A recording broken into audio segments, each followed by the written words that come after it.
तकरीबन 40 से ज्यादा लोगों के ऊपर एफआईआर।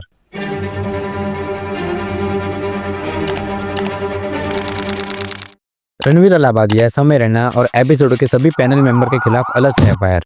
इवन हैबिटेट के सामने पॉलिटिकल पार्टी के लोगों का प्रोटेस्ट।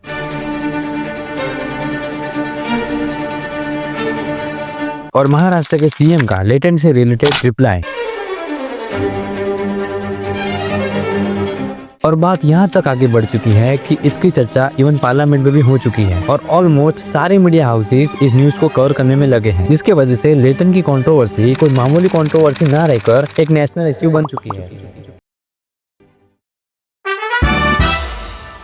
समय रैना को लोग लेटेंट से पहले as a stand up comedian या यूट्यूब में लाइव स्ट्रीमिंग के जरिए जानते थे, जहां वो वैरायटी ऑफ स्ट्रीमिंग के जरिए काफी पॉपुलर भी हुए थे, जैसे चेस स्ट्रीम या डिफरेंट यूट्यूबर के साथ कोलैब। पर काफी कम लोगों को पता होगा कि समय रैना कॉमिक्स्तान सीजन 2 के विनर भी रह चुके हैं अलोंग विद आकाश गुप्ता। खैर, जहां स्ट्रीमिंग के जरिए उन्हें पॉपुलैरिटी मिल ही रही थी, फिर तन्मय भट्ट के मीम रिएक्शन में भी फीचर होने के बाद लोगों को उनका एजी और डार्क ह्यूमर काफी पसंद आया, जहां से उनकी नई ऑडियंस भी बनी। बाद में उन्होंने भड़ुओं के खिलाड़ी नाम का शो क्रिएट किया, जहां उनका character as a supreme leader लोगों को काफी पसंद आया, जहां सुप्रीम लीडर अपने डिक्टेटरशिप से लोगों को एलिमिनेट करते या अगले राउंड में बेचते थे, बेसिकली तानाशाह जैसा। इसमें उनके बेस्ट फ्रेंड मुनावर फारूकी भी फीचर थे एज ए जेलर, क्योंकि वो जेल में भी जाके आए थे। जोक्स असाइड, इस शो को काफी अच्छे व्यूज भी मिले थे और समय एज ए सुप्रीम लीडर सबको काफी पसंद भी आने लगा था। वहीं पे दूसरी तरफ लोगों ने उनके स्टैंड अप कॉमेडी को भी काफी सराहा था, चाहे वो उनका एजी जोक हो या डार्क ह्यूमर। डार्क ह्यूमर ने उन्हें पॉपुलैरिटी तो दी, पर उनको दूसरे स्टैंड अप कॉमेडियन से भी स्टैंड आउट करवाया। अब स्टैंड अप कॉमेडियंस में उनका अलग से नाम था, जहाँ लोगों को समय रैना के असली डार्क ह्यूमर का पता तब लगा जब आशीष सोलंकी के प्रीटी गुड रोस्ट शो में खुशा कपेला के रोस्ट के दौरान रोस्ट की लाइंस को सेंसर करना पड़ा था, इवन दो शो का फॉर्मेट अनसेंसर्ड होने के बावजूद, जिसकी वजह से India is not ready for समय ह्यूमर वाली लाइन फेमस हो गई थी। जून 14, 2024 जब समय ने लेटन का फर्स्ट एपिसोड एयर किया, जिसमें रैपर रफ्तार भी देखने को मिले थे, जो कि पहले एपिसोड से काफी फटा था। लोगों को शो का फॉर्मेट भी काफी अच्छा लगा था, जहां लोग तरह तरह के टैलेंट्स या तो कह लो लेटेंट दिखाते थे और उनके बेसिस पर जजेस उनको स्कोर देते थे, और जहां वो स्कोर एग्जैक्टली सेम निकले जो कंटेस्टेंट ने खुद को दिया है, तो उसे 1 lakh rupees as a prize money भी मिलता था। बस उसके बाद लेटन का हर एक एपिसोड पुराने वाले एपिसोड का रिकॉर्ड तोड़ता गया व्यूज के मामले में। शो और ज्यादा पॉपुलर हुआ और शो में तरह तरह के गेस्ट भी आने लगे, और इवन एपिसोड की हाइप बढ़ाने के लिए समय पहले से ही गेस्ट की लिस्ट अनाउंस करके रखते थे। इस दौरान शो के कुछ एपिसोड की वजह से कुछ कंट्रोवर्शियल टॉपिक ट्विटर पर और इंस्टा पर ट्रेंड करते थे, उसके रोस्ट के और टू मच डार्क होने के कारण। खैर, ये सभी कंट्रोवर्सी ज्यादा से ज्यादा 1 या 2 दिन चलती थी और लोग उसके बारे में भूल जाते थे, पर इस सिनेरियो में ऐसा नहीं हुआ। खैर, कंट्रोवर्सी की शुरुआत हुई लेटन के लेटेस्ट एपिसोड से, जहां हमें as a guest Ashish Chanchlani, rebel kid Apoorva, Ranveer Allahbadia, Jaspreet Singh देखने को मिले थे। एपिसोड मेंबर्स ओनली होने के बावजूद भी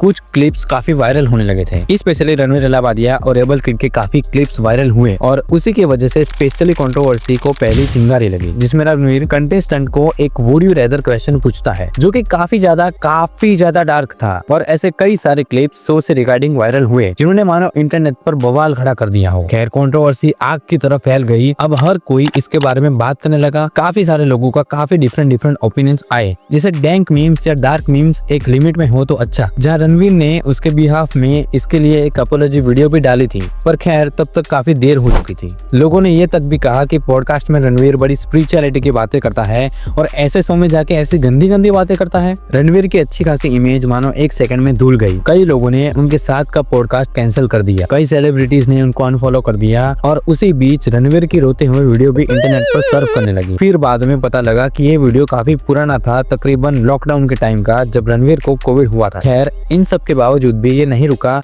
और शो के खिलाफ आउटरीच बढ़ता गया और लोग इस शो को बॉयकॉट करने लगे। सीन इतना भयंकर एस्केलेट कर गया कि लोग एफआईआर की डिमांड करने लगे। एंड गेस व्हाट, शो के सभी पैनल मेंबर्स के ऊपर एफआईआर रजिस्टर हो गई। बात सिर्फ यहाँ तक नहीं रुकी, महाराष्ट्र के सीएम ने भी उसके ऊपर अलग से बात की और महाराष्ट्र साइबर सेल के जरिए शो के सारे 40 मेंबर जो अभी तक शो में एज अ गेस्ट आए थे और उनके ऊपर एफआईआर लॉन्च कर दी गई। सारे न्यूज कवरेज इसके बारे में बात करने लगे मानो ये कोई नेशनल इश्यू हो, जिसकी वजह से यूट्यूब ने उस वीडियो को टेक डाउन कर दिया ड्यू टू गवर्नमेंट रीजंस, और कंट्रोवर्सी के कारण बाकी सारे लेटेंट के एपिसोड्स भी प्राइवेट कर दिए गए, जिसके रिगार्डिंग समय रैना ने इंस्टा पर स्टोरी भी डाली थी। अब मेरा टेक क्या है इसके रिगार्डिंग? तो पहली बात, हमें इससे सीखने को ये मिलती है कि ऑडियंस ऑडियंस कितनी दोगली हो सकती है हमें इससे पता चलता है। जो तुम्हें सर पर बिठा सकती है वो नीचे भी उतार सकती है विदाउट एनी हेजिटेशन। और सच बोलो तो बात इतनी भी बड़ी नहीं थी जितना ये लोग राय का पहाड़ बना रहे हैं। जो मेन इश्यूज चल रहे हैं देश में कोई उसके बारे में बात क्यों ही करेगा। सही में लोग अदर साइड ऑफ स्टोरी जानना ही नहीं चाहते। अब ये सोचो कि लेटेंट के जरिए कितने काबिल कॉमिक को प्लेटफॉर्म मिल रहा था, लाइक एग्जाम्पल भव्य शाह। और ये तो हो गई 1% की बात,